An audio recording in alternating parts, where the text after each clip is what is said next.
2025 10-27 Europe-Paris, ce n'est pas un conseil financier. 1. Situation actuelle U-turn. LTC-USD vient de faire une grosse bougie verte verticale qui a renvoyé le prix vers 101-102 $. Le range horaire récent est large, environ 88,4, 101,8, donc plus 3 $ d'amplitude en une seule heure. Ce pump arrive juste après une phase baissière latérale autour de 89 $, avec MACD horaire encore orienté vers le bas avant le spike.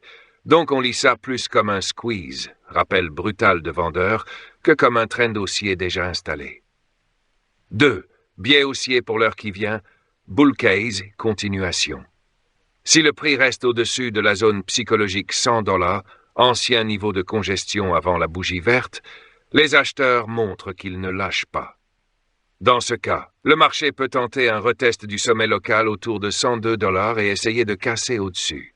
Pour valider ça, là où les prochaines bougies bonheur doivent rester vertes ou neutres, petit corps, pas de mèche haute agressive, pas un rejet instantané. Traduction, tenir 100 $, car possibilité de pousser encore vers 102 plus dans l'heure. 3. Biais baissier pour l'heure qui vient, bear case, et quoi, squeeze terminé. La bougie verte a été trop rapide, alors que les moyennes mobiles horaires sont encore tournées vers le bas. C'est souvent un signe de couverture de short, pas d'achat calme. Si le marché réintègre vite 100 $, puis repasse sous 89,5 $, ça veut dire que le flux acheteur était ponctuel.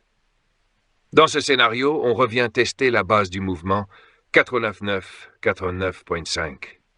Et le spike vers 101, 102 $ devient juste un stop run, pas un début de trend. Traduction, repasser franchement sous 100 $ dans l'heure risque de pullback vers 89,9. 4. Lecture synthétique. Tant qu'on tient 100 $, les bulles gardent l'initiative à court terme et un nouveau test de 102 $ reste sur la table.